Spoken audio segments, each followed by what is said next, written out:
നമ്മളെ എല്ലാവരെയും വേദനിപ്പിച്ച സങ്കടപ്പെടുത്തിയ ഒരു വാർത്തയാണ്. കോഴിക്കോട് കാർ കത്തി ഗർഭിണിയായ യുവതി മരിച്ചത്. അതിൽ അന്ന് എന്താണ് സംഭവിച്ചത്? ആ കാറിന്റെ പുറകുവശത്ത് ഒരു വലിയ സ്ഫോടനം ഉണ്ടാകുന്നു, പൊട്ടിത്തെറിക്കുന്നു. ഗർഭിണിയെ രക്ഷിക്കാൻ നാട്ടുകാർക്ക് അപ്പോൾ തന്നെ ഓടിക്കൂടി, പക്ഷേ ഗർഭിണിയെ രക്ഷിക്കാൻ കഴിഞ്ഞില്ല. ഭർത്താവ് പുറത്തേക്ക് ഇറങ്ങിയെങ്കിലും പരിക്കുകളോടെ ആശുപത്രിയിലായിരുന്നു. അപ്പോൾ അതിലിപ്പോൾ ഒരു നിർണായക വഴിത്തിരിവ് വരികയാണ്. അതായത് കാറിലെ തീപിടുത്തം ആസൂത്രിതം എന്നാണ് പോലീസിന്റെ ഒരു നിഗമനം. കാറിൽ പെട്രോളിന്റെ സാന്നിധ്യം കണ്ടെത്തി. CCTV ദൃശ്യങ്ങൾ പോലീസ് ശേഖരിച്ചു. അഞ്ജന സുകുമാരനാണ് കോഴിക്കോട് നിന്ന് വിവരങ്ങളുമായി നമുക്കൊപ്പം ചേരുന്നത്. അഞ്ജന, ഈ സംഭവം ഉണ്ടായ സമയത്ത് അതിദാരുണം, കാരണം അത്രമേൽ വേദനിപ്പിച്ചൊരു കാര്യമായിരുന്നു. ഈ 7ാം മാസത്തിൽ ഡോക്ടറെ കണ്ട് ചെക്കപ്പ് കഴിഞ്ഞ് മടങ്ങി വരുന്ന സമയത്താണ് ഈ ഒരു അപകടം ഉണ്ടാകുന്നത്. അപ്പോൾ അന്ന് എന്ത് സംഭവിച്ചു? എങ്ങനെയാണ് ഈ തീപിടുത്തം ഉണ്ടായത്? എന്താണ് പൊട്ടിത്തെറിച്ചത്? നമുക്കറിയില്ലായിരുന്നു. ഇപ്പോൾ പോലീസ് ഇത് ആസൂത്രിതമാണ് എന്ന് പറയുമ്പോൾ ആരിതിന് പിന്നിൽ എന്നുള്ള ഒരു വലിയ ചോദ്യമുണ്ട്. ഇങ്ങനെ ഒരു സംശയത്തിന് കാരണം എന്താണ് അഞ്ജന?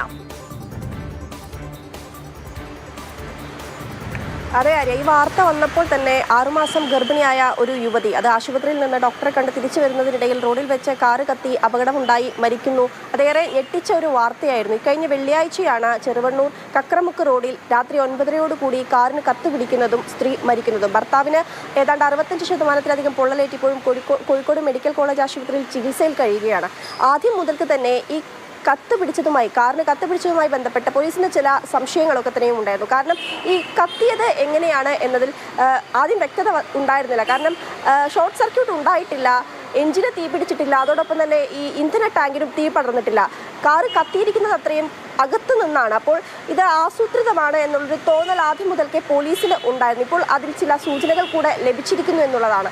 അതായത് സോന തന്നെയാണ് ഇത്തരത്തിൽ പെട്രോള് വാങ്ങി കാറിൽ സൂക്ഷിച്ചിരുന്നത് എന്നുള്ളൊരു നിഗമനത്തിലേക്ക് പോലീസ് കടക്കുകയാണ്. ഈ കാറിൻ്റെ ഉള്ളിൽ ഈ പെട്രോളിൻ്റെ അംശം പോലീസിനെ ശേഖരിച്ചിട്ടുണ്ട്. അതായത് അതിലൊരു വ്യക്തത വന്നിട്ടുണ്ട്. കാറിൻ്റെ ഉള്ളിൽ ഈ പെട്രോൾ കണ്ടെത്തി എന്നുള്ളതിൽ ചില CCTV ദൃശ്യങ്ങൾ കൂടി പോലീസിന് ലഭിച്ചിട്ടുണ്ട്. ഈ ചെറുവണ്ണൂരുള്ള ഒരു പെട്രോൾ പമ്പിൽ നിന്ന് ഒരു യുവതി ഈ ക്യാനിൽ പെട്രോളുമായി പോകുന്ന ഒരു CCTV ദൃശ്യം, അത് ബന്ധുക്കളോട് ചോദിച്ച് അത് സോനയാണ് എന്നുള്ളൊരു സ്ഥിരീകരണത്തിലേക്ക് പോലീസ് എത്തുന്നുണ്ട്. അങ്ങനെയാണെങ്കിൽ ഒരു പക്ഷേ ഈ സീറ്റിന്റെ പുറകിൽ സോന ഈ ക്യാനിൽ പെട്രോൾ സൂക്ഷിച്ചിരിക്കാം എന്നുള്ളതാണ് പോലീസ് സംശയിക്കുന്നത്.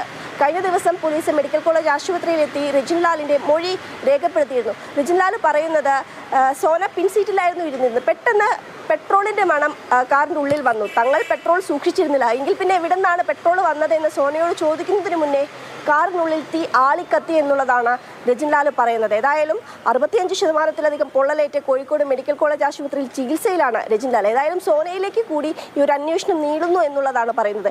നേരത്തെ ഇന്നലെയൊക്കെ തന്നെയും വീട്ടുകാരോട് സംസാരിച്ചപ്പോഴൊക്കെയും രജിൻലാലിന് നേരെ ചില സംശയങ്ങൾ വീട്ടുകാർ ഉന്നയിക്കുന്നുണ്ടായിരുന്നു. അതുകൂടി ഉൾപ്പെടുത്തിക്കൊണ്ടുള്ള അന്വേഷണമായി മുന്നോട്ട് പോകുമെന്നുള്ളതാണ് മേപ്പയൂർ പോലീസ് പറഞ്ഞിരുന്നത്. പക്ഷേ ചില സംശയങ്ങൾ അത് സോനയിലേക്കാണ് നീങ്ങുന്നത്. ഏതായാലും കൃത്യമായൊരു അന്വേഷണം ഇക്കാര്യത്തിൽ കൂടി